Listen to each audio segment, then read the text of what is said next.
so we're going to need about 1 pound to 2 pounds of our roast meat.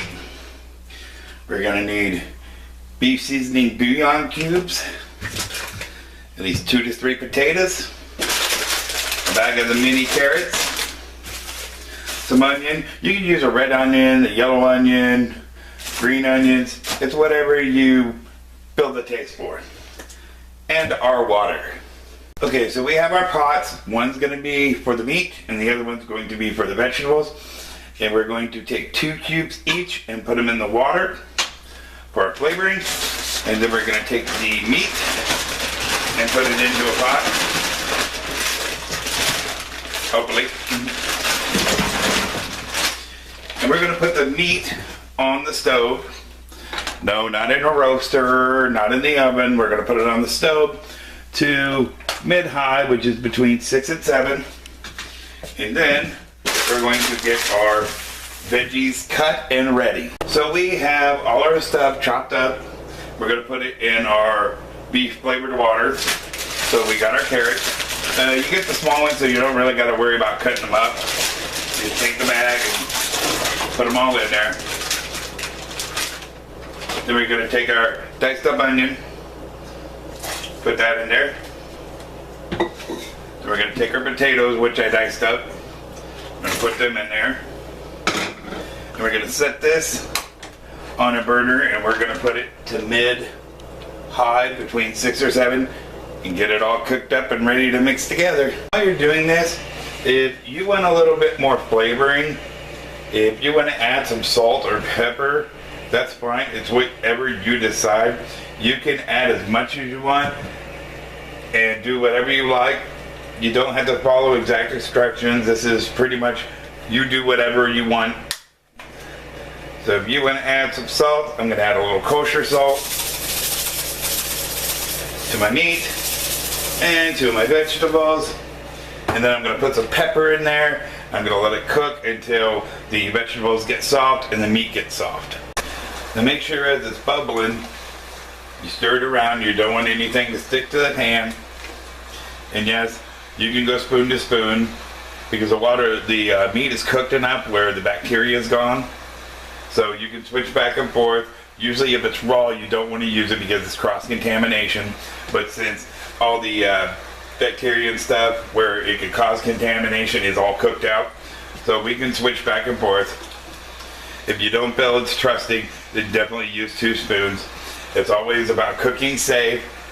So anytime you work around heat, you want to be careful. You want to wear proper mitts and apron. When you're handling a knife, you want to be careful and not catch your fingers or anything.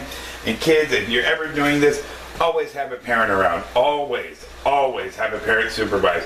We don't want anybody getting hurt or any accidents. So just make sure you always cook safe. Our meat is cooked. So we're going to turn this off and set it on the back burner to cool. We're still letting the veggies cool.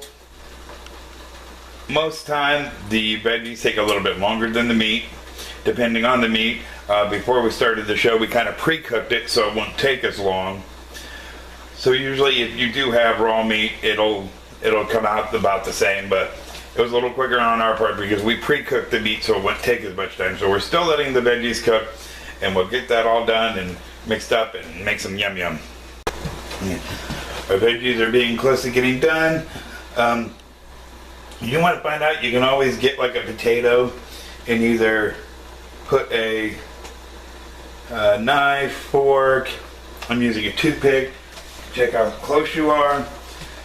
So what we're going to do is we're going to mix these two together. When you do that, you're going to be very careful.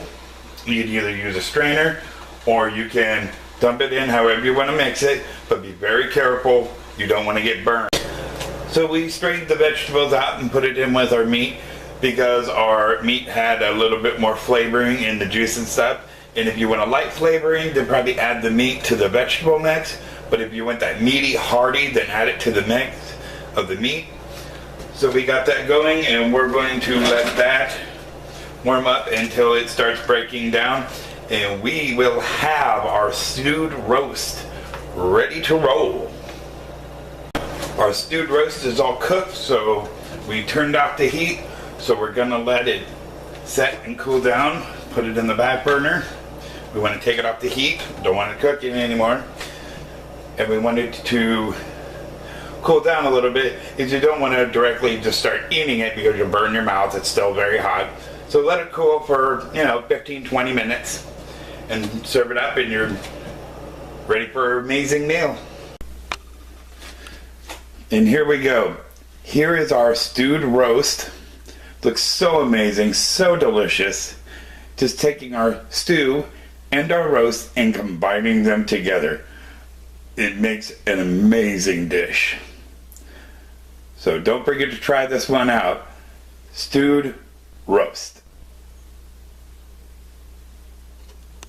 See, it's that simple to make a stewed roast. It's really easy. You just follow your instructions and your ingredients. You take the two, you mix it together, and make a it's good, really good. So make this for dinner, make it when you have friends over, but a stewed roast is really easy and it tastes amazing. So until next time, guys, this is Nom Nom Nerd, where we cook smart, we cook safe, and we cook fun. And remember to check us out at Facebook at facebook.com/NomNomNerd, or here on YouTube, where you can like and subscribe. And until next time, Nom Nom Nerd.